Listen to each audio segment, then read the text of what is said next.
Hola, ¿qué tal? Bueno, buenas tardes a todos y a todas. Gracias por participar de esta masterclass, Derecho a la continuidad en la afiliación a la obra social al acceder al beneficio jubilatorio, a cargo de Karina Maceo y Julia Canet. Les cuento la modalidad de presentación. Primero la parte teórica, habla Julia Canet haciendo una introducción al tema con los fundamentos normativos de la cuestión, y después en la parte práctica Karina Maceo aborda el análisis de los fallos propuestos. Les cuento los currículums abreviados antes de comenzar. Julia Canet, abogada por la Universidad de Rosario, especialista en magistratura y función judicial por la Universidad de Rosario, diplomada en bioética clínica y social de la UNESCO, diplomada en economía y gestión de la salud por la Universidad y Salud, presidente del Instituto de Derecho de la Salud de Colegio de Abogados de Rosario y miembro del capítulo argentino de la Red Bioética UNESCO. Karina Maceo, abogada por la Universidad de Rosario, especialista en magistratura y función judicial por la Universidad de Rosario, diplomada en bioética, ética en investigación en seres humanos de la UNESCO, diplomada en economía y gestión de la salud por la Universidad y Salud, forma parte del Instituto de Derecho de la Salud del Colegio de Abogados de Rosario y es miembro del capítulo argentino de la Red Bioética UNESCO. Bueno, antes de dar la palabra, como saben, tratamos de que la exposición se desarrolle por completo y al final brindamos un espacio de preguntas y respuestas mediante el chat. Estamos en Facebook Live también, así que a la gente que nos ve en esa plataforma, un saludo, y si tienen preguntas pueden comentar la publicación en Facebook y yo se la paso a las doctoras. Bueno, ahora sí, doctoras, ¿qué tal? ¿Qué tal? Hola, ¿qué tal? Buenas tardes. Gracias por todo. Sigan, sigan. No, gracias a vos. Queríamos agradecerles a vos, a Irene Rosenberg y bueno, a toda la gente de Microjury que siempre son tan amables y pacientes con nosotras. Y a todos los presentes que están Por acá supuesto, sumados. a todos los que se unieron a tratar un tema tan, hola Silvana, tan árido como es este que hace tiempo teníamos pendiente de abordarlo y bueno, como es un tema que en realidad toca aristas de diferentes disciplinas porque se vincula con nuestra área que es el derecho de la salud, pero se vincula también en gran medida con el derecho previsional y con el derecho laboral. Es decir, es un tema que en realidad no encuadra directamente en ninguna de esas tres disciplinas, no pertenece estrictamente al área de ninguna de esas tres disciplinas, pero toca territorios de todas, y tanto los laboralistas como los previsionalistas, como aquellos que nos dedicamos en particular a cuestiones de salud, nos encontramos frecuentemente con el cliente que viene con un planteo relacionado con la continuidad en la obra social a la hora de acceder al beneficio jubilatorio. Y estos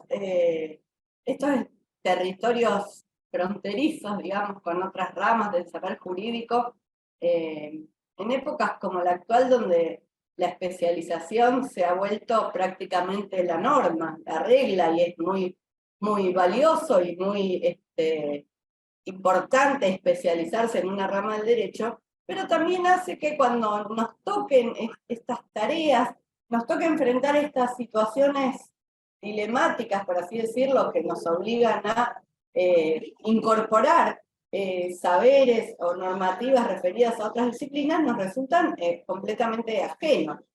Nos resultan cuestiones que no conocemos y donde nos sentimos un poco incómodos a la hora de tratar de involucrar saberes de distintas áreas.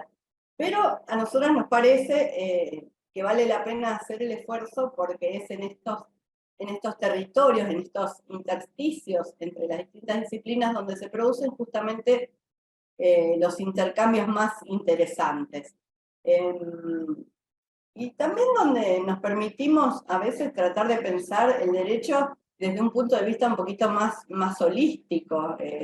No sé si es una palabra que se usa mucho en derecho, ¿no? Pero verlo desde un punto de vista más integral, teniendo en cuenta que en definitiva el derecho no es una cosa aislada, es un todo que tiene un objetivo final, que es regular la convivencia social para hacer mejor la vida de las personas en todo caso, si nos remitimos a la finalidad del derecho como ciencia social que es.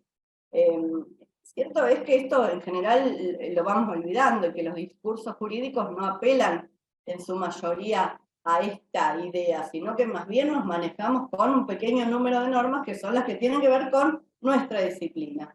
Y a todos un poco se nos queman los papeles cuando tenemos que buscar otras normativas propias de otras disciplinas o tenemos que recurrir a mecánicas de funcionamiento institucional que se alejan de la pequeña porción que manejamos. Nos pasa a nosotras, por ejemplo, y en particular en este tema que vamos a abordar ahora, con ANSES. Desconocemos los intrincados caminos del mundo de la ANSES como para saber de qué manera encaminar algunas cuestiones. Pero justamente por eso son positivos estos intercambios, nos encanta tener la oportunidad de abordarlo con colegas que seguramente provienen de distintas ramas o tienen diferentes actividades en el ámbito de lo profesional, y nos parece que es un desafío que siempre enriquece la mirada que podamos tener nosotras desde una sola disciplina. Bueno, cuando, como decía Federico bien al principio, cuando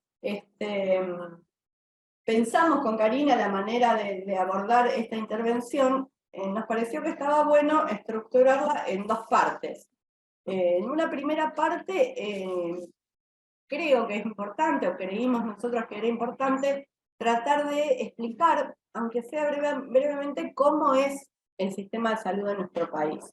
Es decir, cuáles son las características que tiene, cuál es la normativa aplicable, cómo se fue construyendo este sistema y estas entidades que hoy en día se dan en llamar obras sociales, porque esta cuestión que vamos a abordar es muy específica, pero justamente como es muy específica requiere ser puesta en contexto, es decir, no podemos hablar de la existencia de un derecho o de la inexistencia, en todo caso, de un derecho a continuar en la obra social cuando me jubilo, si no sabemos qué es una obra social, qué clase de entidad es una obra social y cuáles son las normas que las regulan. Entonces vamos a abordar un poquitito eso para después analizar en la parte más entretenida, seguramente con Karina, los fallos jurisprudenciales que nos van a dar cuenta de la solución que la Corte Suprema de Justicia de la Nación adoptó para el abordaje de cuestiones como esta.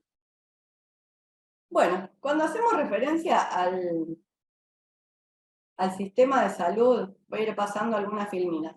Cuando hablamos del sistema de salud argentino, a lo que estamos haciendo referencia es a la función del sistema de salud dentro de la comunidad, es decir, a la contribución específica que el sistema de salud hace a la sociedad en su conjunto, cómo funciona en la práctica, por así decirlo.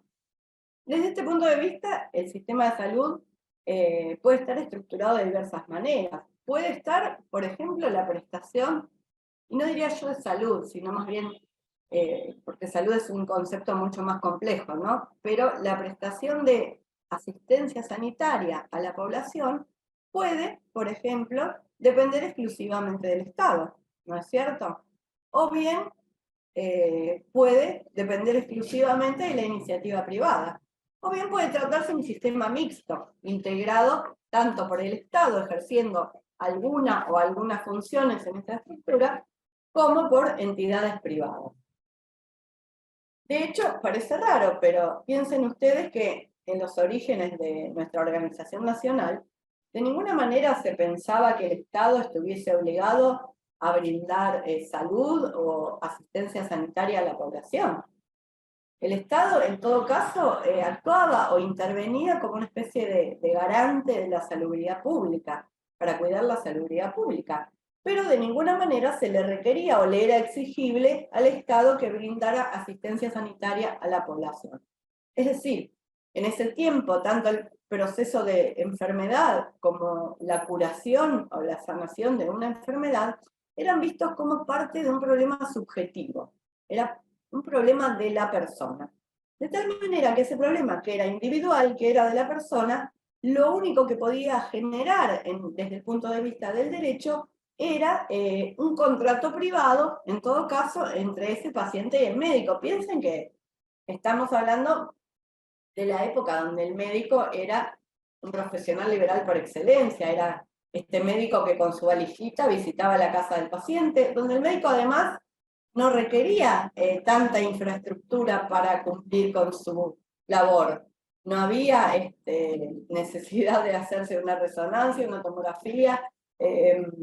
Muchas veces no había ni lugares de esa época donde se llevaran a cabo internaciones, ¿no es cierto? Entonces, era mucho más liberal el ejercicio de la profesión. Hoy en día el médico depende en general de una institución en la cual presta servicios, muchas veces en relación de dependencia, y de la cual depende para brindar una atención adecuada de la salud a su paciente.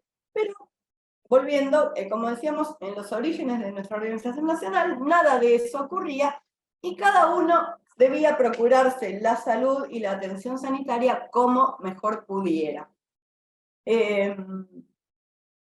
Esta connotación estrictamente individual va a ir cediendo en la consideración de las personas, justamente porque había quienes no tenían medios para acceder a esa atención médica, y van a ir surgiendo los primeros hospitales en nuestro país, que fueron los hospitales de comunidad. Es decir, eran instituciones fundadas en la iniciativa privada, porque como dijimos, la atención de salud por parte del Estado era inexistente o muy deficitaria. Estos primeros hospitales de comunidad surgieron a raíz de las inquietudes en general de trabajadores del mismo rubro o de inmigrantes de un mismo origen, ¿no? Todavía quedan en nuestro país ejemplos de estas instituciones que se han ido con el tiempo ayornando, Unión de Benevolencia, el Hospital Italiano, el Hospital Español, son, digamos, la secuela de aquellas inquietudes originarias de un grupo de inmigrantes que se iban organizando en una suerte de cofradía para garantizarse entre ellos, a través de un aporte dinerario que cada uno hacía, la atención de diversas contingencias de la vida, porque en un principio estas instituciones no eran exclusivamente para la atención de la salud. Por ejemplo, asistían al trabajador que se había quedado sin trabajo, o a quienes eran encarcelados en ese tiempo por su actividad sindical, y también a aquellos que requerían atención médica. Eran asociaciones de carácter exclusivamente voluntario.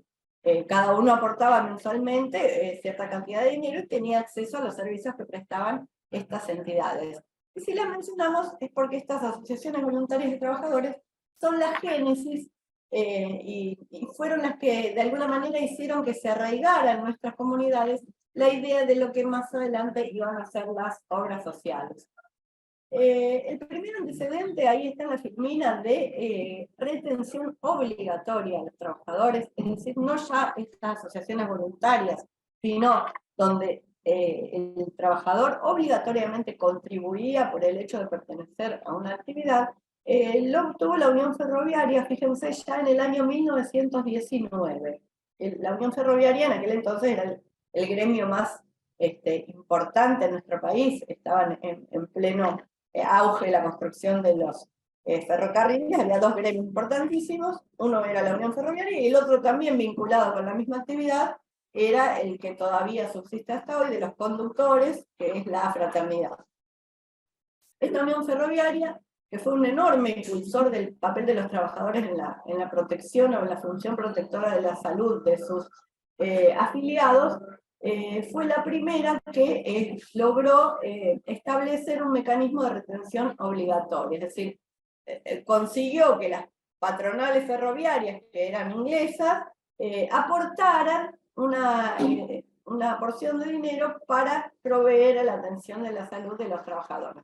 Después este gremio se va a terminar uniendo con el otro que les decía, con la fraternidad, y construyeron el primer hospital sindical de la República Argentina, nada menos, que se habilitó alrededor de 1940. También esto va en paralelismo con lo que ocurría en el mundo en ese momento. Piensen que es en esta época cuando aparece la cuestión social, la idea justamente de constitucionalismo social, de seguridad social. Es decir, hay una serie de factores sociales, de factores culturales y de factores jurídicos que, unidos con algunas circunstancias locales, van a terminar dando origen a estas entidades que en nuestro país se llaman obras sociales. Desde el punto de vista local podemos señalar el acceso al peronismo al poder y el rol protagónico que van a ir adquiriendo los sindicatos luego de ese ascenso, ¿no? Bueno, ya en la década del 30 se habían vuelto tan poderosas estas entidades, o habían alcanzado tanta importancia, que justificaron este acuerdo de ministros, que fue muy novedoso, del año 1932, donde básicamente los ministros facultaban a las tesorerías de todas las dependencias públicas del país a efectuar deducciones sobre los salarios de los trabajadores con destino a estas entidades. Estas entidades empiezan a trabajar en lograr el aporte, lo que se llama aportes y contribuciones, ¿no es cierto? El aporte del trabajador y el aporte del patrón, ya sea el Estado o ya sea una empresa privada, para constituir en definitiva los fondos de los que va a valerse la obra social para la consecución de sus objetivos. Por supuesto, estos fondos desde el inicio fueron administrados por los sindicatos. La consolidación definitiva de este mecanismo de acción se da con esta ley 14250 del año 53, que seguramente les suena conocida más a los laboralistas, porque fue la ley que reguló las convenciones colectivas de trabajo. Y a nosotros nos importa porque estableció la obligatoriedad de lo acordado a través de las convenciones colectivas de trabajo para todos los trabajadores de la actividad, para todos los trabajadores del rubro. ¿Se entiende? Y dentro de lo que podía acordarse, o de lo que podía convenirse a través de estas convenciones colectivas de trabajo, estaba justamente el establecimiento de cláusulas que fijaban contribuciones a cargo del trabajador o a cargo del empleador con el objetivo de financiar la asociación de trabajadores participantes. Básicamente, un sindicato podía acordar con la patronal que se iba a deducir del salario de los trabajadores un porcentaje generalmente pequeño, del 1%, destinado a la asociación sindical, destinado al sindicato que a su vez se comprometía a brindarle salud al trabajador. Este es el origen de las obras sociales. Ya para los años 40 había muchos grupos que habían logrado apoyo del Estado, como este acuerdo de ministros que les mencioné antes. Esto se fue repitiendo en distintos ámbitos, e iban logrando el apoyo estatal para organizar estos regímenes de atención médica a través de este mecanismo que se dio a conocer como el seguro social. Ahí dice superando el 1.000.000 de personas. Piensen que en esa época la población total de nuestro país no superaba los 14 millones de personas. O sea que era muy importante la participación que los trabajadores, que los sindicatos ya tenían a la hora de captar aportes de los trabajadores. En Argentina se realiza en el año 44 un enorme congreso de mutualidades, que ahí yo lo mencioné, donde van a asistir las mutuales de trabajadores estatales, que ya habían en general logrado que las entidades estatales aportaran para financiar las obras sociales, pero también asisten representantes y trabajadores de todas las empresas privadas. Y finalmente, como consecuencia de las conclusiones a las que se llegó en este gran congreso, se dicta este decreto del Poder Ejecutivo de la Nación, donde se crea la Comisión del Servicio Social, que es la que plasma la obligación de las patronales de brindar a los trabajadores una serie de servicios. Es decir, el decreto no los obliga a financiar las obras sociales, pero les dice a las patronales que tienen la obligación de brindar una serie de servicios que eran desde el servicio de comedor para los trabajadores hasta la ducha caliente al finalizar la jornada laboral, pasando por la atención médica. Y les dice también el decreto que esto puede ser sustituido por la organización mutualista o cooperativa de personas. Es decir, la patronal estaba obligada a garantizar a sus trabajadores una serie de servicios, pero también podía, brindándole un aporte económico, dejar que los trabajadores se organizaran de manera mutualista o cooperativa y autogestionaran, digamos, este tipo de servicios, que fue lo que en definitiva terminó dando gran impulso a los sindicatos y a las obras sociales administradas por los sindicatos.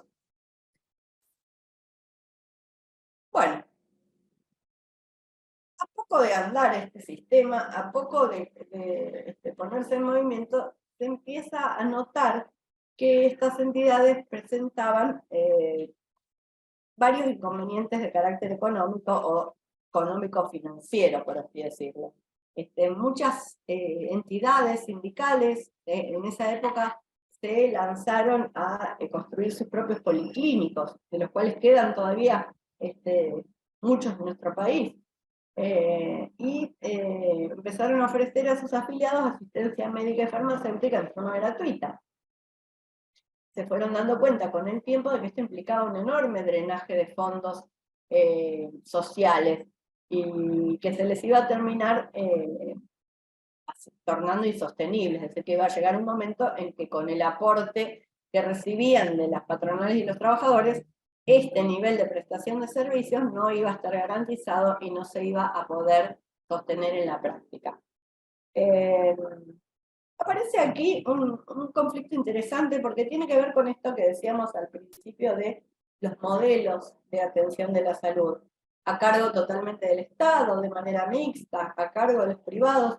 En este momento histórico, cuando empiezan a ponerse de manifiesto estas dificultades en el manejo de los fondos o en la cantidad de los fondos, ¿no?, de los sindicatos para atender la salud de los trabajadores, empieza a evaluarse la posibilidad de establecer lo que se llama un sistema universal de salud.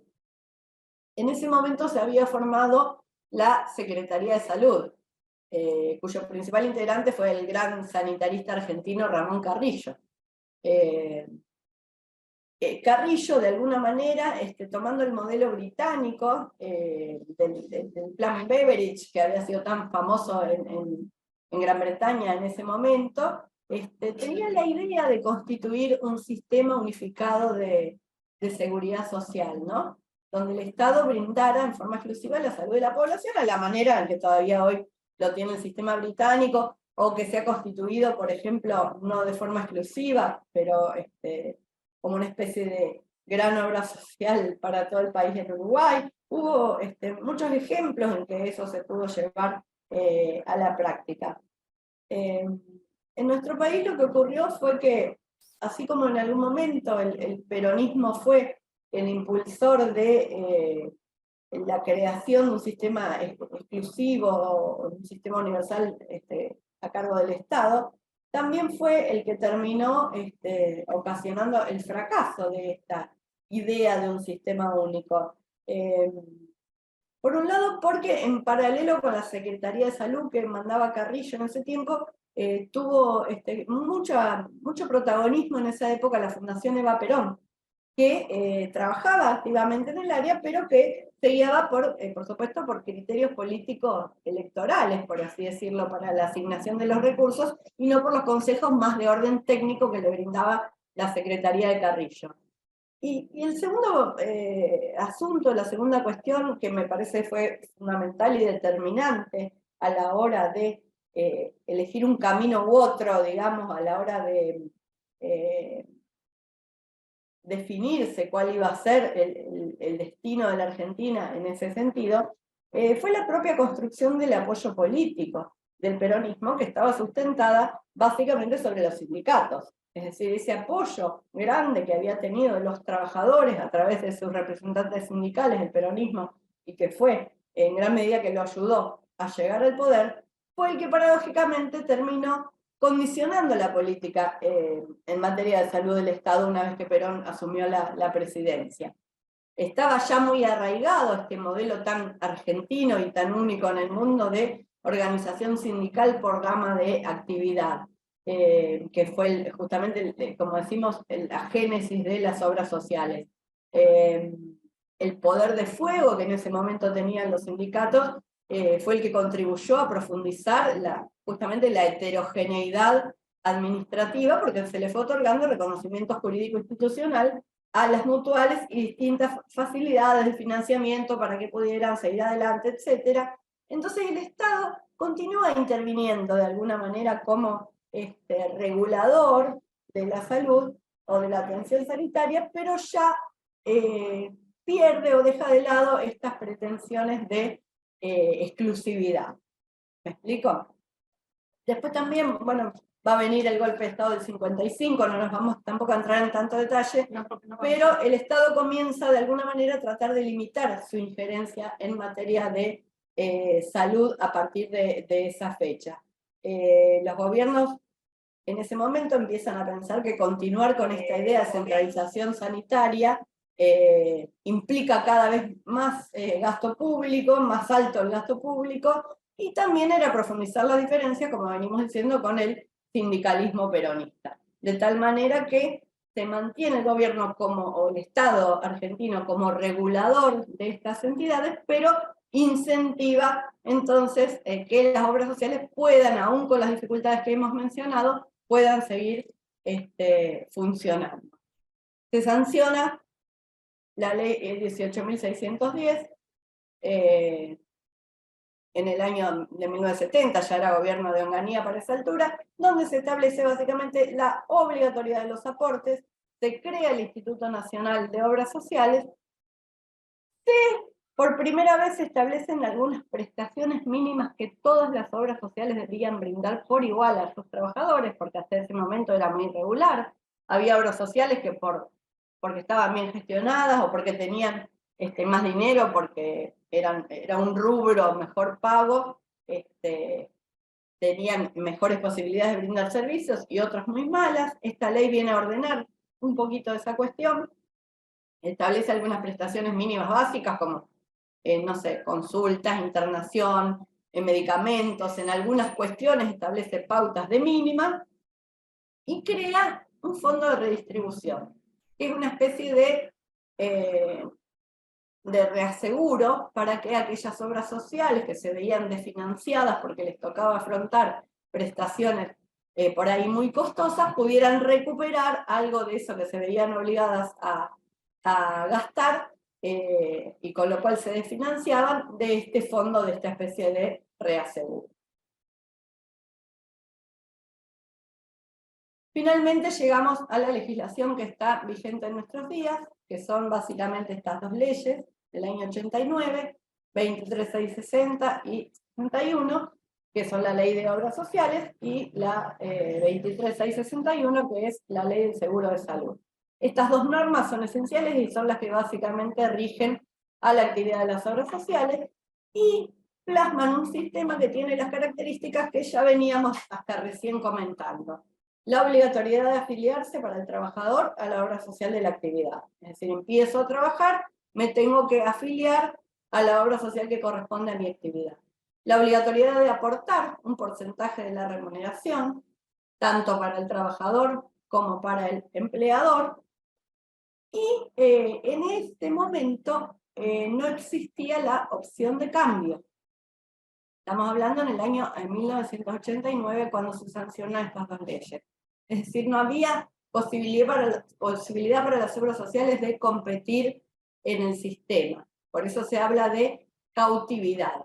Es decir, yo estaba obligado a aportar a la obra social de mi actividad. Como pasa, seguramente ustedes conocen el ejemplo de las obras sociales provinciales, acá en nuestra provincia, en Iapos, la obra social provincial, pero en todas las provincias hay el IOSER en Entre Ríos, ahora no me acuerdo cómo se llama, la de Buenos Aires, IOMA de Buenos Aires, son obras sociales que tienen una población cautiva, porque si yo soy empleado público de la provincia de Santa Fe, no tengo ninguna opción de otra obra social que no sea la obra social de la provincia, el Instituto Autárquico de la provincia. No me puedo cambiar a otro prestador de salud por más que me parezca mejor. En el sistema originario de las obras sociales nacionales también operaba de esta manera. Es decir, yo estaba obligada a pertenecer a la obra social de mi actividad en forma exclusiva. Por ningún concepto un trabajador iba a dejar la obra social, salvo que cambiara de trabajo, y no solamente de trabajo, sino de actividad, que dejara de ser camionero y pasara a ser empleado de comercio.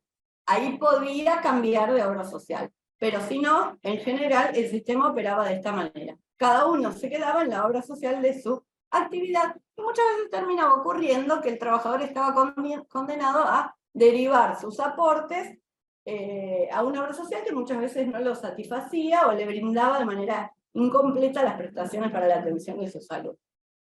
¿Qué pasa? Viene la década del 90 y se comienza a plantear esta oposición entre cautividad y libre elección de la obra social. ¿Cuáles son los límites? ¿Cómo se puede ir reformando? Se empieza a plantear una especie de idea de cambiar este paradigma de la cautividad, del sistema cerrado, de la población cautiva, de esta cosa tan rígida, donde no existía, como venimos diciendo, la posibilidad de salir o de cambiar de prestador, y se empieza a pensar en nuevos principios donde aparece la idea de la libertad de elección de los trabajadores, la idea de competencia, posibilidad de competencia entre las obras sociales, y se van dictando una serie de decretos que yo se los copié ahí, pero en resumen, básicamente, a través de estos decretos se consagra el principio de libre elección de la obra social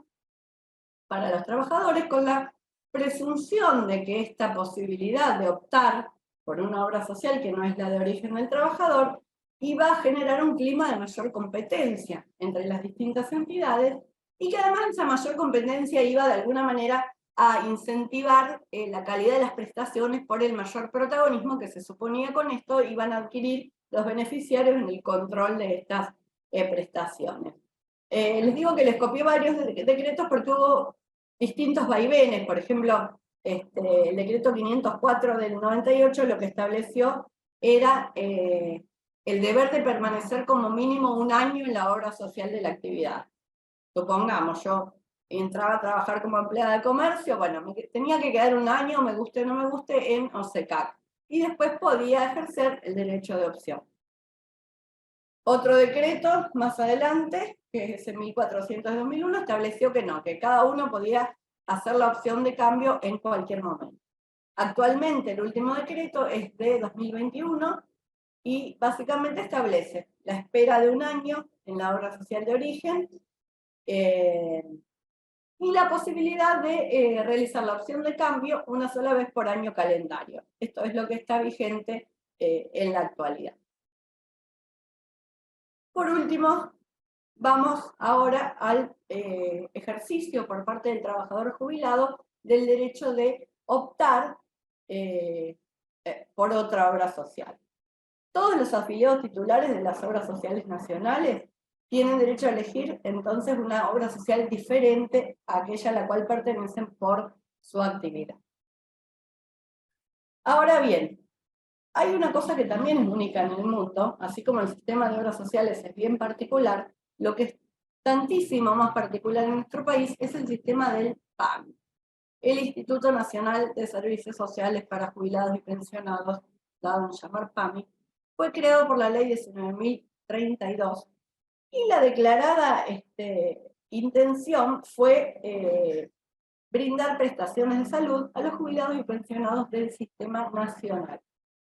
El artículo 16 estableció que a partir de la sanción de esta ley, todos los jubilados y pensionados nacionales iban a aportar exclusivamente al nuevo instituto. Y esto es una parte central de la problemática que estamos abordando. Exclusivamente a partir de que un jubilado o pensionado se jubila en el régimen nacional, su aporte de obra social se va al PAMI, se va al Instituto de Servicios Sociales para Jubilados y Pensionados. Pero, dice la norma, mantendrán, sin embargo, su afiliación de origen, excepto que optasen por ingresar directamente al nuevo régimen. Es decir, que yo cuando me jubilo en el sistema nacional, mi plata de mis aportes se va al PAMI. Pero yo puedo mantener mi afiliación a la obra social de origen, salvo que voluntariamente, salvo que dé mi conformidad para incorporarme directamente al régimen del PAMI. Esto no es lo mismo, les hago esta última aclaración y después si ya Karina les cuenta lo que resolvió la Corte Suprema, ¿no? Pero les hago esta aclaración, porque muchas veces las obras sociales, cuando la persona se va a jubilar, le dice, bueno, usted a partir de ahora ya no va a ser más afiliado a esta obra social. Usted se tiene que ir al PAMI, porque nosotros como obra social no estamos inscritos en el registro de obras sociales que aceptan a jubilados y pensionados. Presten atención a esto porque es muy importante. Entonces la gente busca, de hecho existe un registro, en el cual por supuesto casi ninguna obra social está anotada porque es completamente voluntario, y se quedan con esa negativa y se terminan yendo a PAMI. Esto es otra cosa completamente distinta. Acá no estamos hablando de la persona que se jubila y se quiere después cambiar, se va a PAMI, se da de alta en PAMI, es afiliado a PAMI y se quiere después cambiar a otro lado, que sería la situación que tiene que ver con ese registro. Acá estamos hablando de una situación anterior, cuando la persona se jubila y quiere permanecer en la obra social de su actividad. Quiere continuar. Acá no es cambiar de obra social, sino continuar con la obra social que tenía cuando estaba en actividad. La ley 19032 que recién mencionamos establece que el pase al PAMI es de carácter facultativo, que la persona tiene el derecho de mantenerse en la obra social de origen y después el PAMI se tiene que arreglar con la obra social de origen para el pago de las prestaciones que se le brinden a esa persona. Hay que decir que en general para lograr el reconocimiento de este derecho nos vemos obligados, o las personas se ven obligadas a recurrir a la instancia judicial. Ahora Karina les va a contar entonces cuáles son los fallos más importantes que ha habido en la materia de nuestro máximo tribunal, que son aquellos en los cuales nos podemos apoyar a la hora de litigar por esta cuestión. Bueno, espero que se haya entendido, les doy las gracias por haberme escuchado, y ahora sí, Cari, si querés acercarte, les contás la otra parte.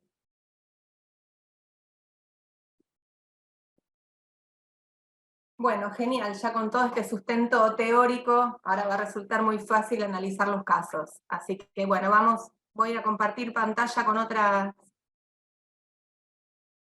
diapo.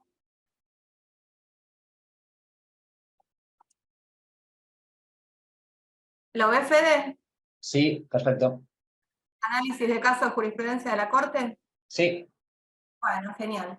Bueno, como bien dijo Julia, nosotros elegimos dos fallos que son dos fallos faro o guías o paradigmáticos que vamos a utilizar cuando queremos amparar los derechos de una persona que recibe su beneficio jubilatorio pero quiere continuar con su obra social de origen. El primero de estos fallos es el fallo Albónico. Este fallo, fíjense que la sentencia es de la Corte Suprema de la Nación del año 2001, por lo cual era el fallo que veníamos utilizando cada vez que interponíamos un amparo para que la justicia ordenara que la persona mantuviera su obra social de origen al momento de acceder a la jubilación. Bueno, les cuento un poquito cómo se desarrolló este fallo y qué dijo la Corte frente al planteo de Guillermo Albónico. Guillermo Albónico prestaba servicio a la Administración Nacional de la Seguridad Social hasta que obtuvo el beneficio jubilatorio.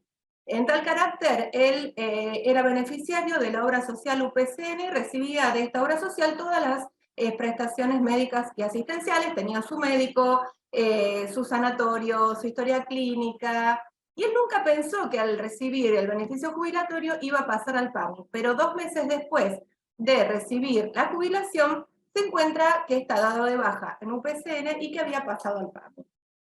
Ante esta situación, interpone un amparo con el fin de que se le permitiera ejercer la opción conferida en el artículo 16 de la ley 19032 que recién explicó Julia, la ley de creación de PAMI, para permanecer como afiliado a su obra social de origen, a UPCN, a la que pertenecía cuando se encontraba laboralmente activo. ¿Qué sucede? En primera instancia, el juez hace lugar a la pretensión de Albónico, pero UPCN no se queda tranquila ni contenta, interpone recurso de apelación y la Cámara, en segunda instancia, revoca la sentencia. ¿En base a qué? la Cámara solicita una medida para mejor proveer. Y en esa medida para mejor proveer, digamos, le informan que el actor se encontraba afiliado al PAMI desde el momento de la jubilación, hecho que la Cámara interpreta como una incorporación voluntaria a ese régimen.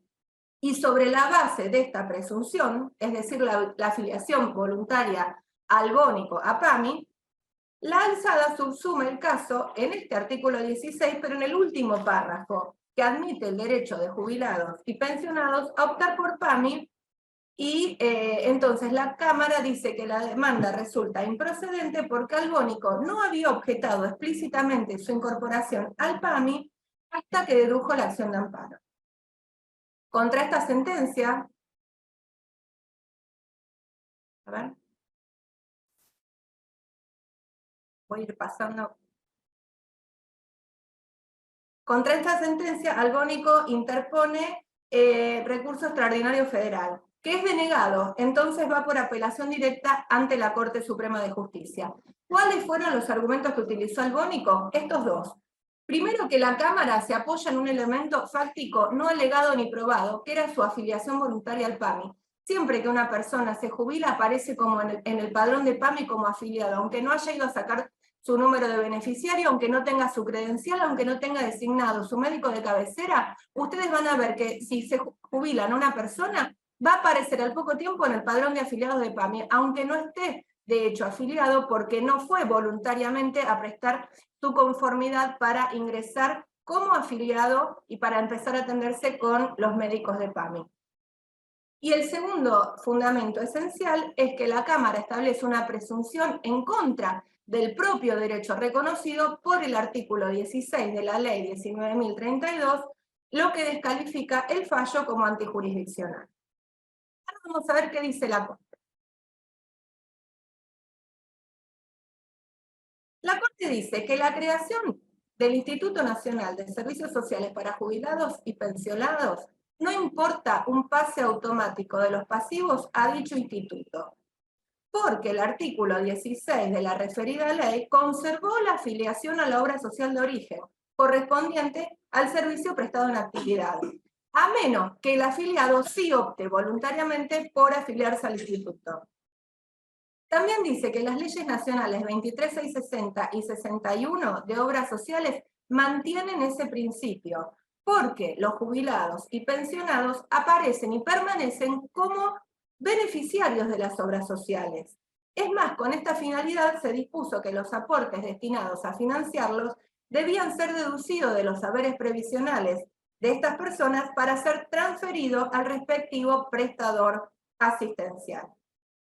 Que en principio el artículo 16 de la Ley 19.032 aparece corroborado con el dictado de sucesivas normas legales y reglamentarias que buscan ampliar y reglamentar paulatinamente la libertad de elección de las personas de sus prestadoras de salud. Es más, recuerden que Julia habló de un registro de obras sociales que recibe jubilados y pensionados. Esto forma parte, digamos, de la interpretación de la Corte, de una interpretación sistémica e integral de todo el sistema de salud y del sistema previsional. Remarca que la decisión de cambiar de cobertura al PAMI reviste carácter facultativo y requiere de una manifestación inequívoca de los afiliados que alcanzan la jubilación para que cesen los compromisos asumidos por su obra social originaria. Por eso, revoca el fallo de Cámara, deja sin efecto la sentencia apelada y concluye que el artículo 16 de la Ley 19.032 no autoriza presumir una renuncia tácita de la obra social a la que estaba afiliado en actividad. Esos son los pilares del fallo albónico y el fallo que, digamos, que nosotras utilizamos siempre, que interponemos un amparo para mantener la obra social de origen.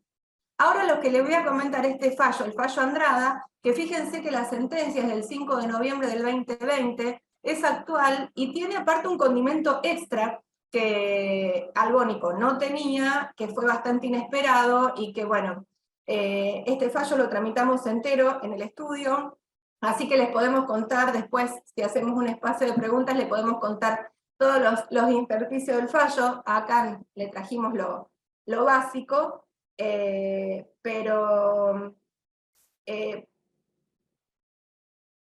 en este caso particularmente, a Martina Andrada no la conocimos iniciado el expediente, sino que vino su hija al estudio a contar que su mamá estaba internada, que hacía 2 meses que estaba internada, que estaba en una situación muy crítica. Primeramente había sido sometida a un recambio de una prótesis de rodilla, luego comienza con una infección muy grande, le tienen que sacar esa prótesis, le hacen una toilette, antibioticoterapia, pero estaba muy comprometida Martina Andrada, así que bueno, hacía 2 meses que estaba internada en un prestador de aquí de Rosario, con sus médicos. Ella tenía la obra social OSPAD. El médico decide volver a operarla porque, bueno, ya había llegado y había pasado el tiempo como para volver a colocarle una prótesis de rodilla, y cuando la hija va a hacer todos los trámites OSPAD, en OSPAD le dicen que durante el curso de la internación su madre había alcanzado el beneficio jubilatorio, había recibido el beneficio jubilatorio, y ya no era más afiliada a OSPAD, sino que había pasado al PAMI, y que debía recurrir a ese instituto para lograr la prestación, tanto de la cobertura de la cirugía, la cobertura de la internación y la prótesis. Imagínense que la situación era desesperante, porque la persona estaba internada en un nosocomio que no pertenecía al PAMI, su médico no atendía por PAMI, empezar a hacer todo, digamos, todos los trámites. La hija nos decía, ¿qué me conviene más? Ir a afiliarla al PAMI, buscarle un médico de cabecera, hacer todos los trámites, pero mientras tanto a ella le corrían los días del sanatorio, que era un sanatorio privado, un sanatorio caro, y ¿cómo hacía para enfrentar esa situación?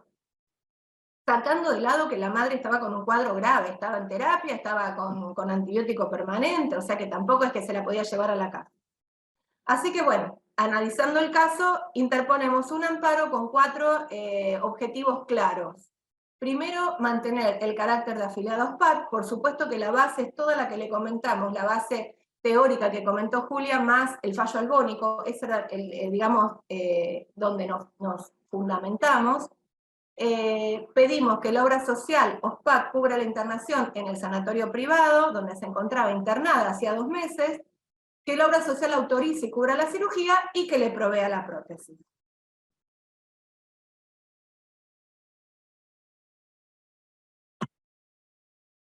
Bueno, relatamos que, me parece que me pasé uno. Ah, no, me pasé bastante. Un cachito. Relatamos que Martina Andrada, el 31 de diciembre de 2014, lo quiero remarcar esta fecha y quiero que se acuerden, porque acá es cuando ocurre después el hecho raro que les conté, que hace que este fallo sea absolutamente distinto al anterior. Relatamos que el 31 de diciembre del 2014 la actora dejó de trabajar en relación de dependencia porque había alcanzado la edad de años de aportes exigido por la ley y contaba con la edad jubilatoria, que inició los trámites para acceder a su jubilación en febrero del 2015, y la familia desconocía en qué punto exacto estaba este trámite, sabían que, digamos, que había iniciado los trámites, pero no que había recibido la jubilación, pero lo que sí sabían es que nunca afectó la opción de afiliarse al PAMI porque había sido internada y se encontraba con esta situación de salud. Acreditamos la arbitrariedad porque intimamos a la obra social a que le cubran la cirugía, le cubran la prótesis. La obra social vuelve a contestar que no, porque ya no era más afiliada a OSPAD, sino que era afiliada al PAMI, y dicen aparte que OSPAD no estaba inscrito dentro del padrón de las obras sociales que recibía afiliados jubilados. Bueno, acá da un giro inesperado, porque cuando comparece el demandado dice acá que no era la misma situación de Albónico, que para nada había que aplicar la ley 19.032, porque en realidad lo que había pasado es que el actor había renunciado en fecha 31 del 12 del 2014 sin haber iniciado los trámites jubilatorios. Es decir, acá da un giro absolutamente inesperado el expediente, porque nosotros no teníamos ninguna constancia de que Andrada había renunciado, ni tampoco sabíamos que había renunciado. Por eso digamos, todo nuestro fundamento era Albónico y la ley 19.032. El demandado dice que al momento de requerir la cirugía, la actora no era más afiliada a OSPAC, porque había vencido el término dispuesto, el plazo de 3 meses dispuesto por el artículo 10 de la ley 23.660.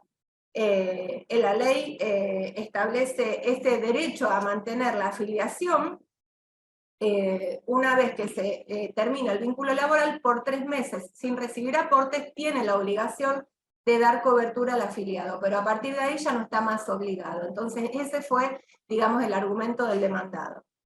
¿Qué pasó con la cautelar? La medida cautelar, el juez de grado la rechaza. ¿Por qué? Frente a la situación de emergencia que estábamos viviendo. La rechaza porque dice que no hay verosimilitud del derecho.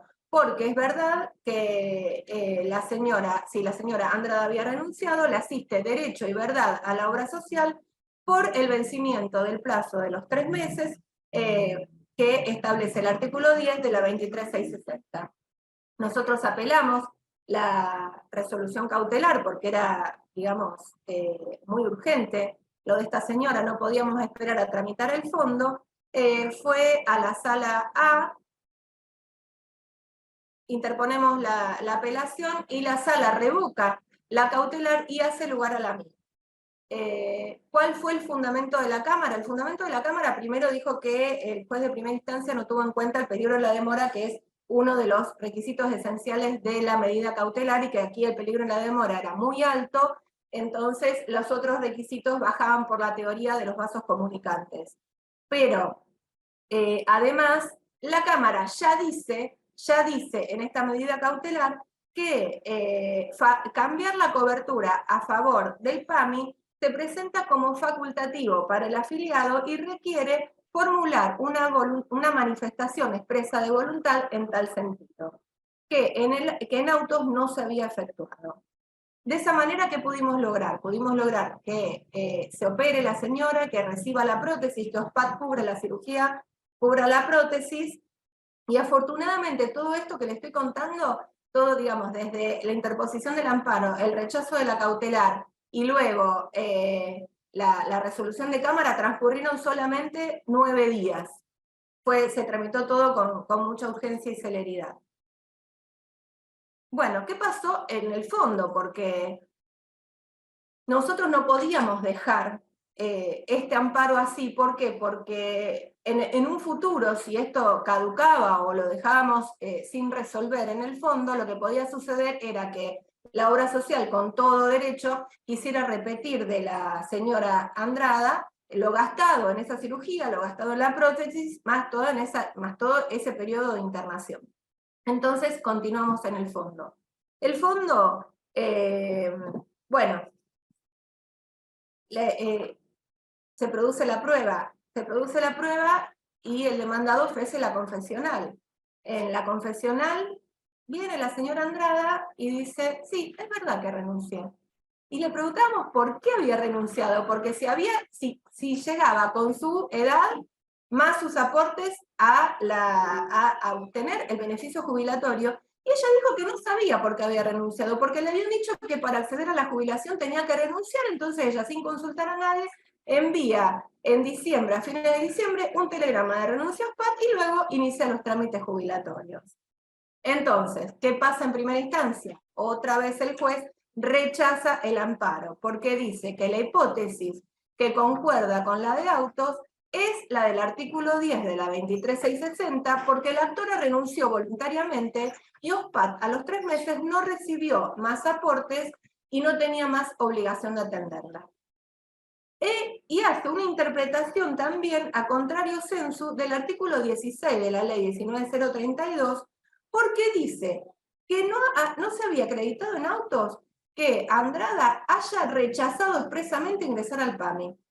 Entonces, mientras que el artículo no dice eso, pero también el juez de primera instancia pide una medida para mejor proveer, la misma, muy parecida a la de Albónico, pide a ver si la señora Andrada figura como afiliada al PAMI, y por supuesto que estaba en el padrón de PAMI, porque la señora había accedido al beneficio jubilatorio, pero jamás había ido voluntariamente al PAMI a pedir su credencial, su número de beneficiario y atenderse con un médico de PAMI. ¿Qué hacemos frente a esto? Interponemos apelación.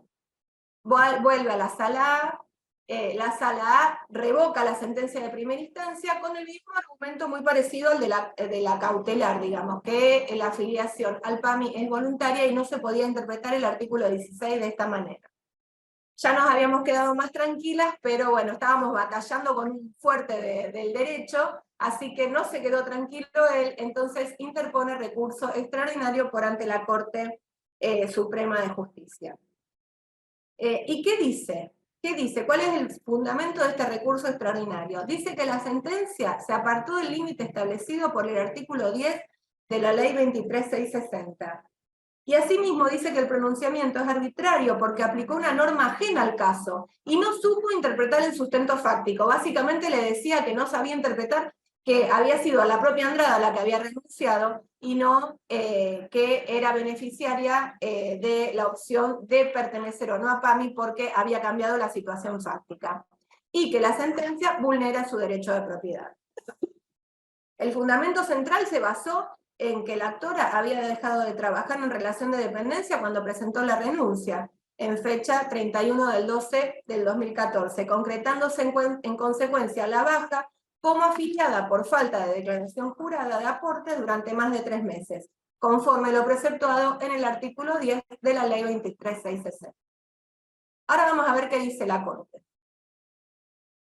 La Corte dice, de la cuestión debatida, lo primero que corresponde es determinar si el artículo 10 de la ley 23.660 habilita la obra social recurrente a desafiliar a la actora luego de transcurridos los 3 meses desde la finalización de la relación laboral y encontrándose en trámite la pretensión jubilatoria. Del análisis de las constancias de autos, el procurador sostiene que la obra social está obligada a mantener la afiliación, ya que su postura contraria se basa en una interpretación del artículo aislada del resto del ordenamiento jurídico vigente, que regula el sistema de la seguridad social. Yo ahí le transcribí todos los artículos para que lo tengan presente.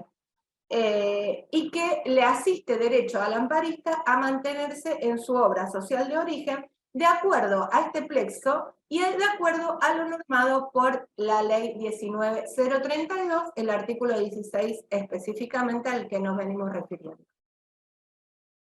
Realiza un profundo análisis del artículo 10 de la ley 23.660, manifestando que la obra social tiene el deber de garantizar, aún sin percibir los correspondientes aportes y contribuciones, las prestaciones a su cargo, a los trabajadores en relación de dependencia que se encuentran atravesando por este periodo de inactividad durante los 3 meses posteriores al distracto laboral.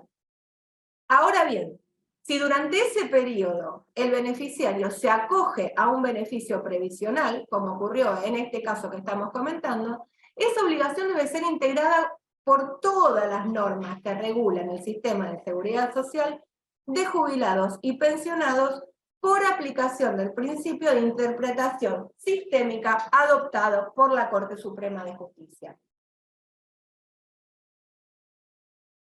Así dice que el artículo 8 de la ley 23.660 reconoce como beneficiarios obligatorios de las obras sociales a los jubilados y pensionados. Tengan siempre presente esto. De acuerdo al artículo 19 de la 24.241 y su reglamentación, el beneficio jubilatorio se devenga al menos desde la presentación de la solicitud, siempre que el interesado reúna los requisitos de edad, años de servicios y aportes exigidos. Y en estos autos esto no se encontraba controvertido. Dice que el artículo 16 de la 19.032 prevé un derecho de elección a favor de jubilados y pensionados quienes pueden optar por permanecer en la obra social al que se encontraban afiliados durante su actividad o traspasarse al PAMI. A su vez, con la finalidad de financiar este sistema, el artículo 20 de la 23.660 dispone que los aportes a cargo de los jubilados y pensionados deben transferirse a la orden respectiva de la obra social, siendo el ANSES el encargado de ello.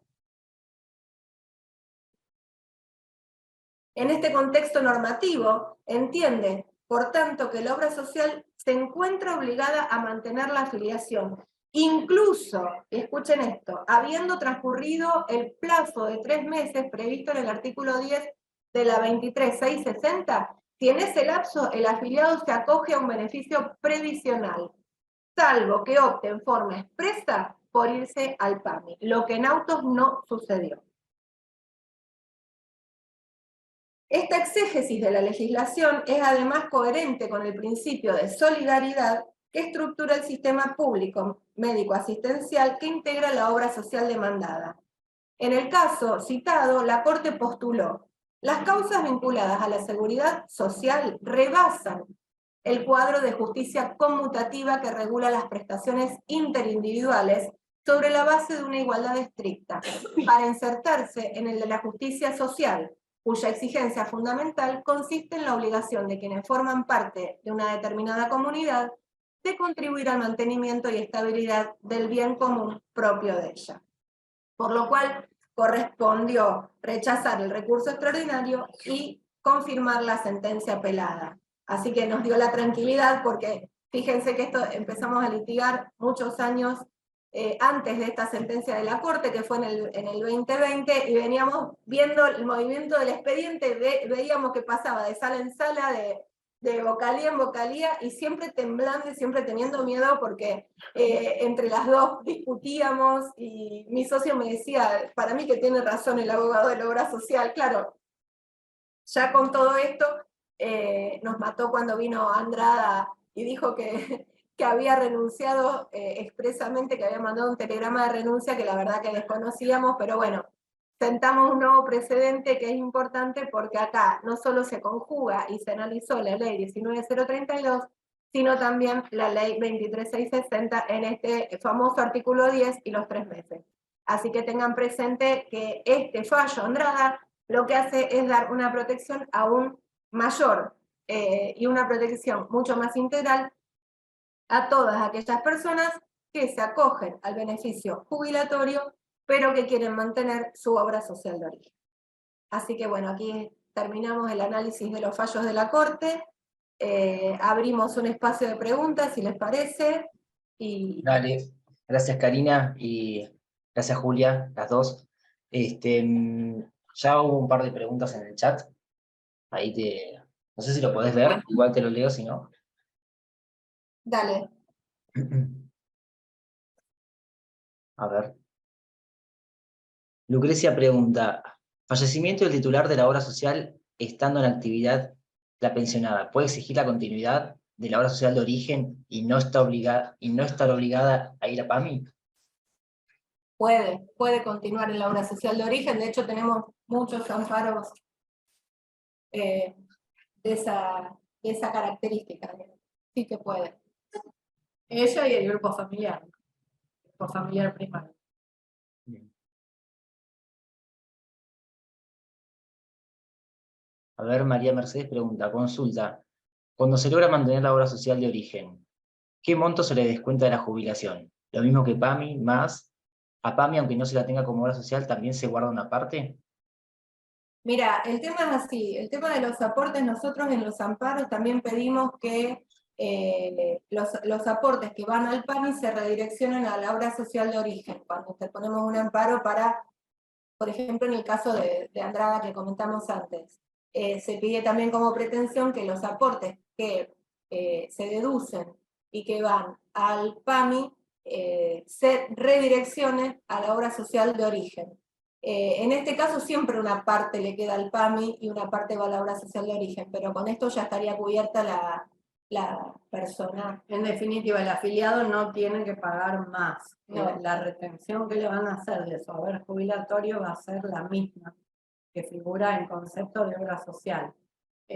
Lo que hay es una situación bastante injusta que tiene que ver con, vieron que cuando hablamos de la ley 19.032 dijimos que a partir de que la persona se jubila en el régimen nacional, tu aporte va a ser direccionado a PAMI, pudiendo permanecer en la obra social de origen. Y que después PAMI tiene que acordar con la obra social de origen las prestaciones que se le brindan a esos afiliados que deciden permanecer. ¿Por qué es que las obras sociales se quieren sacar de encima a las personas que se jubilan?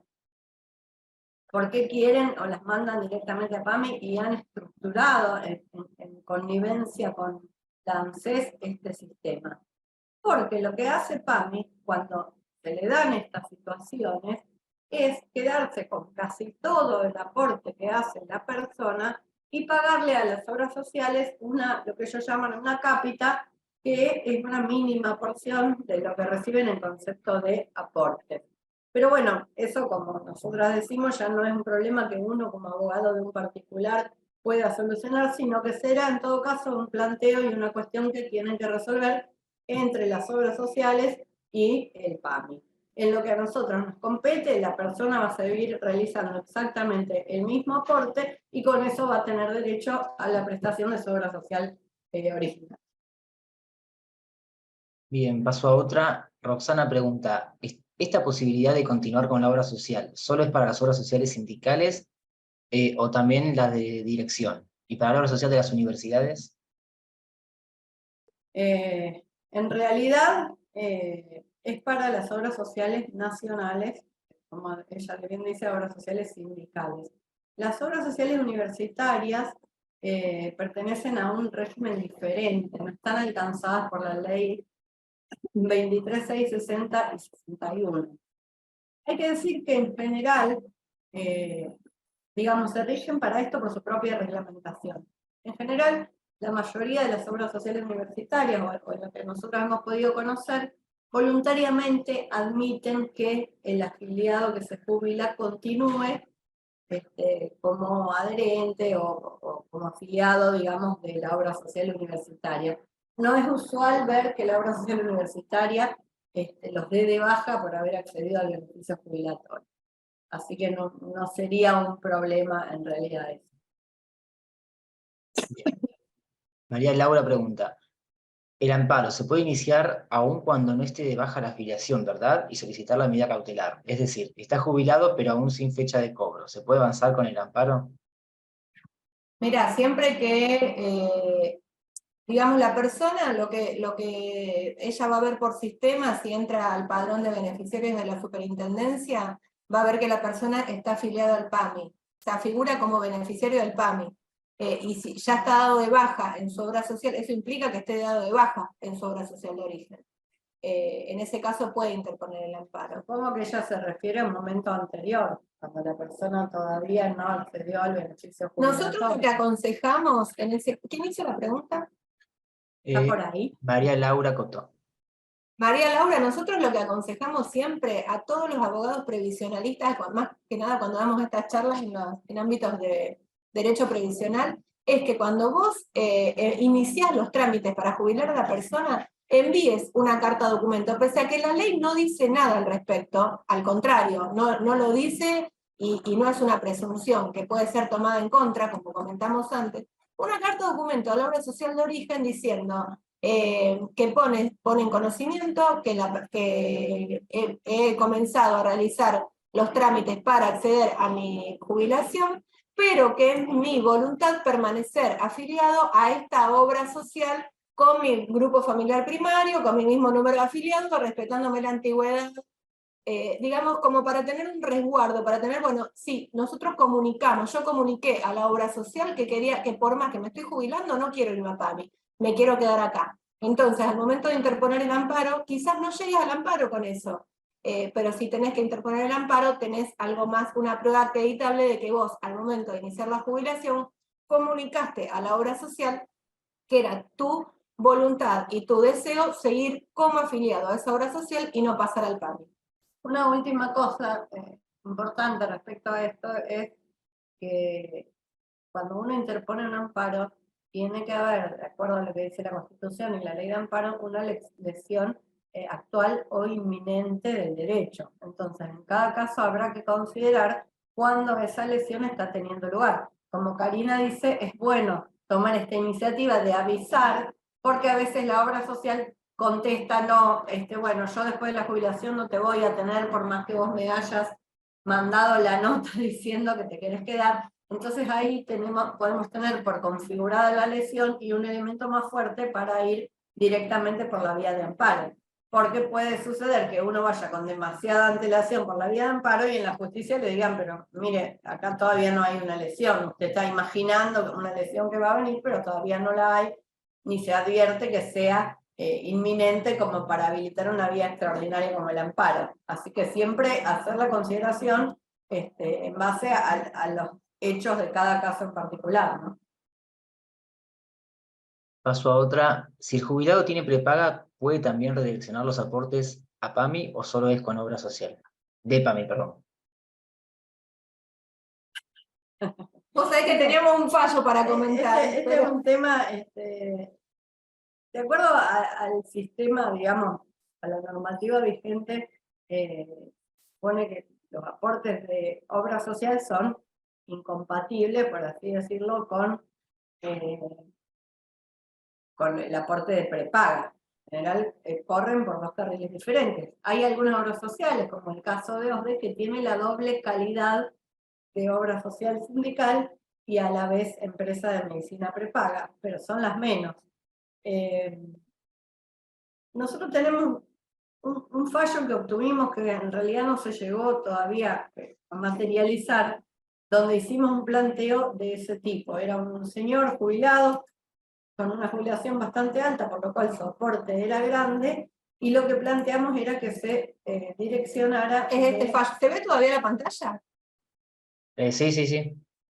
Ese fallo que, bueno, por falta de tiempo no lo comentamos, pero es un fallo, fíjense que la sentencia es de Cámara, no hubo apelación extraordinaria, así que ya está firme, y esto es un fallo que interpusimos contra ANSES justamente en una situación parecida a la que está planteando la colega, que es Lorenzo era afiliado a OSDE como empresa de medicina prepaga, y él lo que pretende es que los aportes que eran abultados que iban al PAMI se vayan a OSDE. Como le dicen por todas las vías que no, por todas las vías administrativas que no, iniciamos un amparo contra ANSES, justamente planteando la inconstitucionalidad de la norma y solicitando que los aportes que ANSES, los aportes que retiene y pasa al PAMI, los pase a OSDE.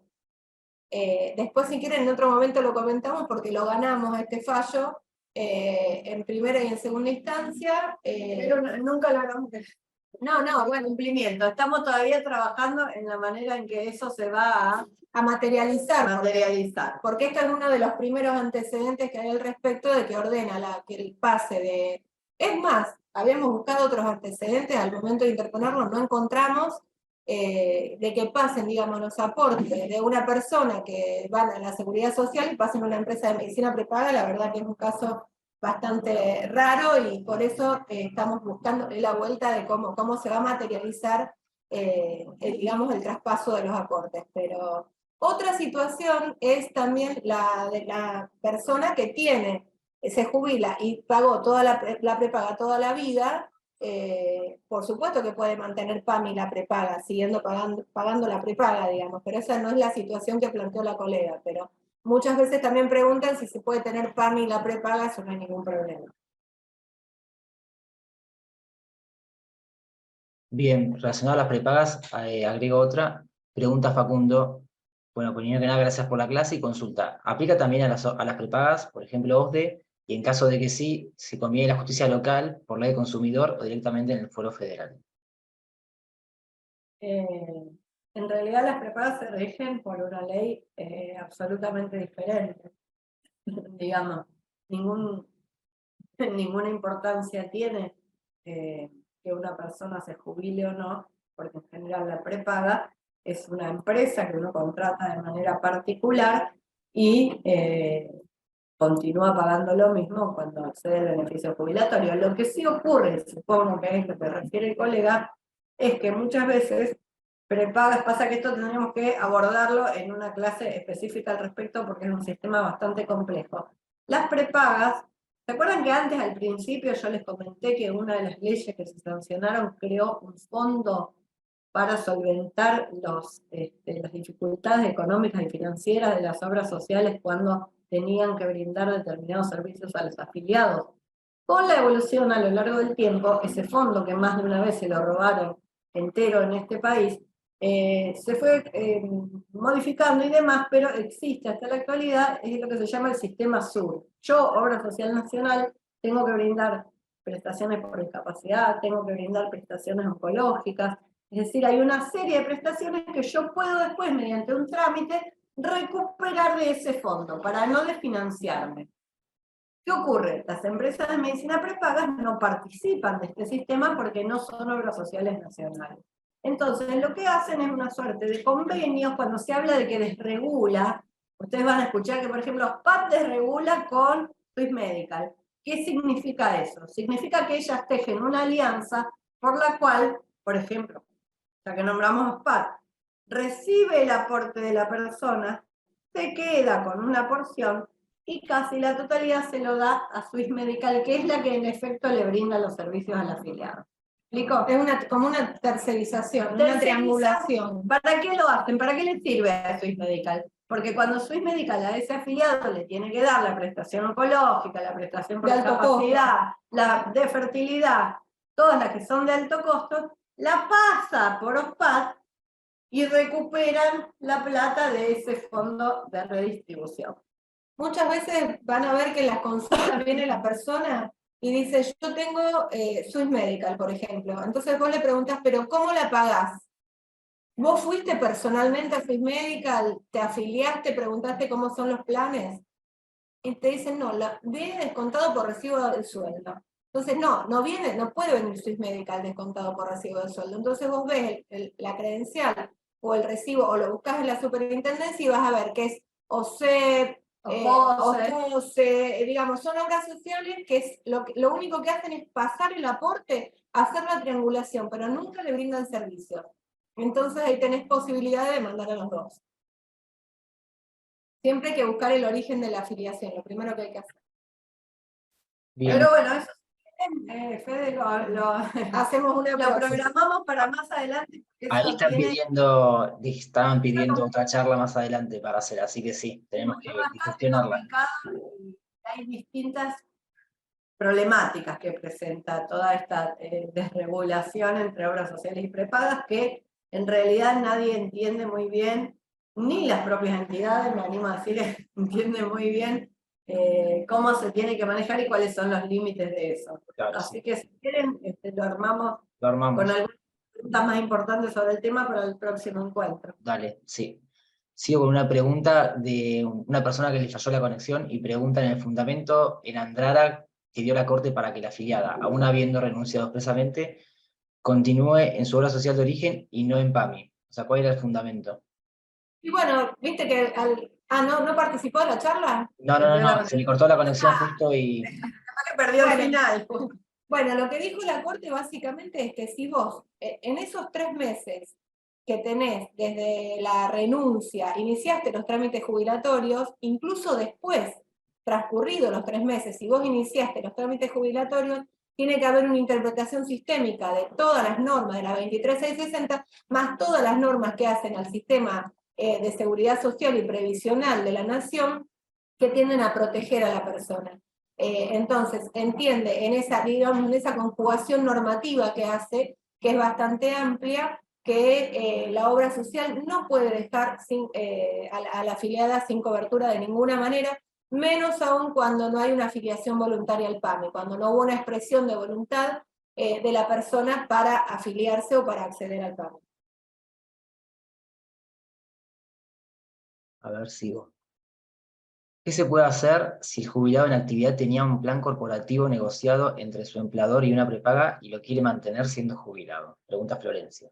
Eso se puede, nosotros muchas veces vemos casos cada vez más porque cuando la persona accede al beneficio jubilatorio o está por acceder, va a la prepaga, cuenta esto y la prepaga le dice que tiene que bajarse el plan corporativo, que tiene que hacer una nueva afiliación y le pasan un monto exorbitante.